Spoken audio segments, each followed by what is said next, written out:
Hey nerds, we're back in Westeros for episode 4 of A Night of the Seven Kingdoms. If you thought episode three's reveal was intense, this episode takes everything up a notch. Dunks in chains, eggs dressed like royalty, and the clock is ticking towards what might be the most dangerous trial in Westerosi history. Let's get right into it, starting now. Welcome back to the Nerd Social. I am Colin. So, lots of things happening with snow and life. So, apologies for the lateness of this review. As always, if you want to skip ahead, check the chapter links below. And be sure to like, share, and subscribe to our channel. Also, please be sure to check out our website, thenerdsocial.org, for more in-depth analysis and reviews. So, this episode is titled 7, was released on HBO Max on Friday, February 6th, due to Super Bowl Sunday. This episode runs about 34 minutes, and despite that compact runtime, it packs in an incredible amount of tension, character work, and one of the most triumphant moments in any Game of Thrones adjacent series. Let's kick things off with our spoiler-free logline. Dunk sits in a dungeon, paying the price for defending the innocent against a prince. With his fate in the balance, he demands the only recourse available to a knight, trial by combat. But Prince Aerion has other plans, and the ancient trial of 7 could mean Dunk's death without ever drawing a sword. The title 7 refers directly to the trial of 7, the ancient, rarely invoked form of trial by combat that requires 7 champions on each side. But it's also deeply connected to the faith of the 7 that permeates Westerosi culture. This trial is meant to invoke divine judgment from all 7 gods. There has been exactly one other trial of 7 recorded Westerosi history against King Maegor the Cruel, 160 years before these events. That one had a 93% death rate, so Dunk's in trouble. Before we get into spoilers, here are my general impressions. This is a bridge episode. It sits between the huge reveal in episode 3 and the trial itself in episode 5, but it never feels like filler. The writing team takes what could have been simple setup and turns it into a meditation on honor, loyalty, and what it means to be a true knight in a world that rewards neither. Peter Clafley continues to be extraordinary as Dunk. Watching him navigate the fallout of Egg's deception, facing princes and lords with nothing but his convictions, is genuinely moving. And Dexter Sol Ansel as Egg, now dressed as in Targaryen black and red, absolutely breaks your heart in their reunion scene.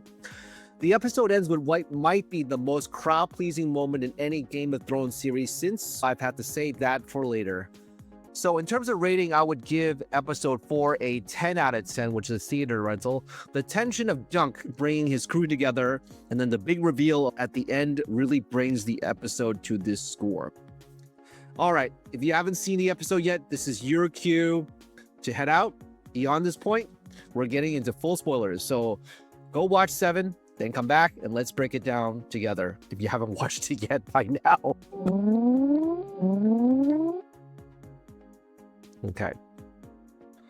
So we do start off with the episode not on stars, but on what appears to be a night sky until the camera pans to reveal the ceiling of Dunk's cell. He's alone, wet, miserable. A rat crawls across the window. Dunk reaches out to pet it, showing us exactly who this man is, even in his lowest moment. Egg enters, dressed now in full Targaryen livery, black and red instead of his peasant rags. The transformation is stark and deliberate. He brings food and a stiff formal apology. My uncle says I must beg your forgiveness for deceiving you. Dunk isn't having it. His anger is real, but what hurts more is the disappointment. It's just a bit of bad luck we found each other, isn't it?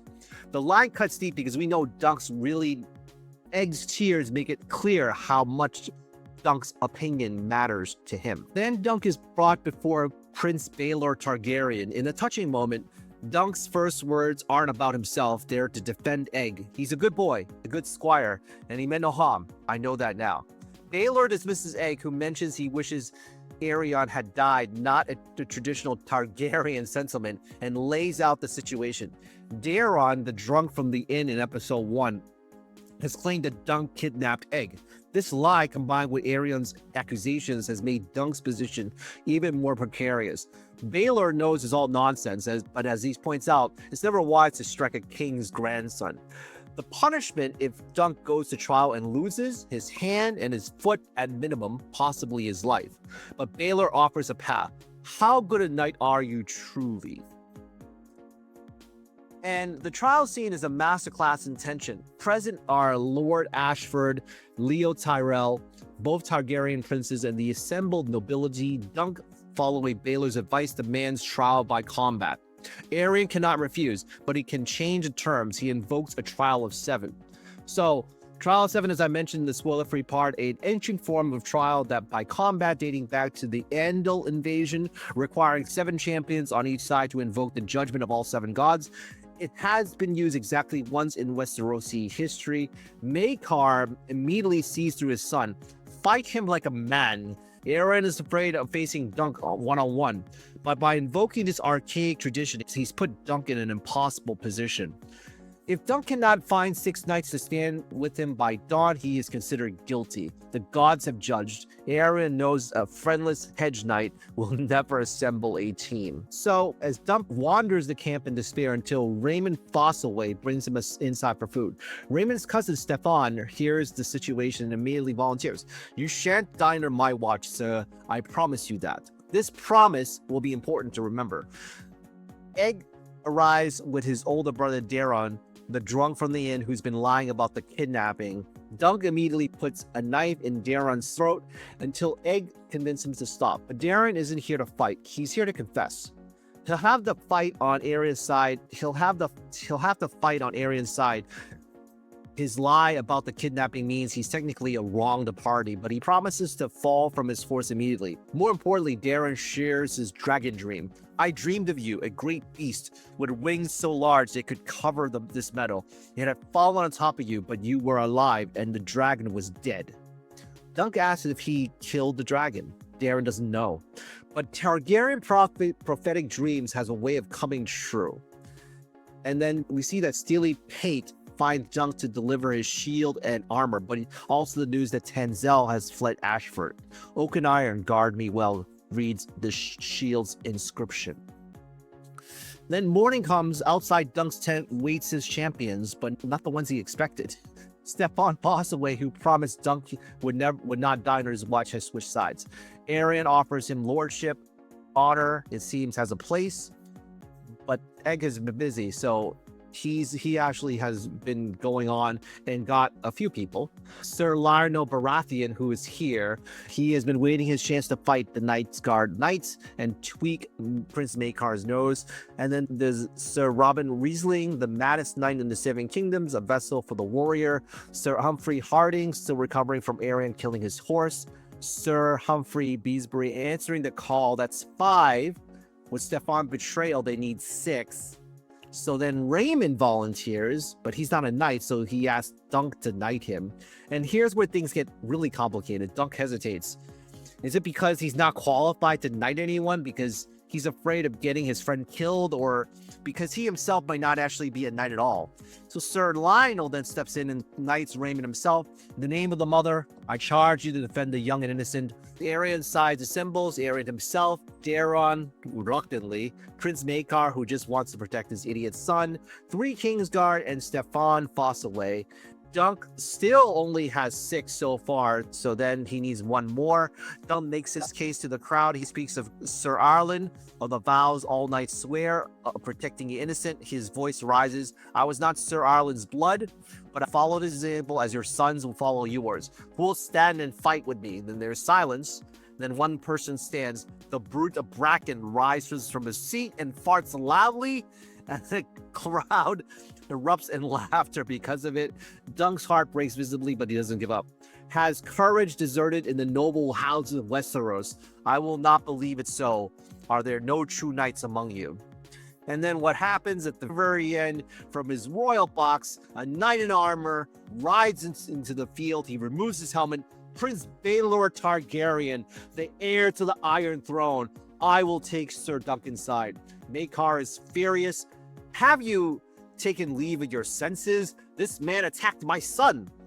Baelor's response was quiet but absolute. This man protected the innocent, and every true knight must let the gods decide if he was right or wrong. And so for the first time in this series for real, Dunk renewed, rides after Baelor to join his champions, and the trial of 7 proceeds. So in terms of this episode, is fundamentally about the gap between the idea of knighthood and its practice. Every knight in Westeros swears the same oaths: protect the innocent, defend the weak. But when Dunk actually does this, when he puts his body between a prince and a puppeteer, he's thrown into a dungeon. Stefan Fossaway is the clearest illustration of this hypocrisy. He promises Dunk won't die under his watch, speaks of honor and loyalty, and then takes a lordship to switch sides. Honor is expensive. Baelor represents the counter argument. He could have stayed in his seat, no one would have blamed him for it. But he heard Dunk ask if there were any true knights left, and he answered the only way a true knight could. Darren Stream is doing a double duty. On the surface, it's clearly foreshadowing the trial of 7. Someone is going to die, and it's going to be a Targaryen. The dream says Dunk will survive when the dragon dies. But book readers know that there's a second meaning. This dream extends for beyond Ashford Meadow, pointing towards events that will happen decades later. The show added one detail not in the book: the tragedy of Summerhall casts a shadow across the entire series. So why does Dunk hesitate when Raymond asks to be knighted? The show deliberately leaves this ambiguous. Maybe he doesn't think he's worthy, maybe he's afraid of getting Raymond killed, or maybe, and this has been hinted at since episode 1, Dunk was never actually knighted by Sir Arlen at all. If Dunk isn't a knight, then this entire trial is a fraud. He has no right to demand trial by combat. Everything he believes about himself is a lie. It's a question of the show is clearly building towards, and the answer might break in. So 7 is the best episode of A Knight of the Seven Kingdoms so far. We still have 2 more episodes. It takes a 34-minute runtime, barely a network comedy, and packs in betrayal, prophecy, political maneuvering, a reconciliation, a knighting ceremony, and one of the most triumphant moments in Game of Thrones history. Baelor riding out, the theme music swelling, the promise that honor still means something in this world. So the next episode, we'll see the trial of 7 itself. 14 men enter based on history. Most of them won't live. And Darren's dragon dream tells us of at least one Targaryen will die beneath the falling lance. So that's our breakdown of the episode 7. Tell us what you think of this episode by commenting down below. Like, share, and subscribe for more content like this. And we will see you next video. All right. Take care, everybody.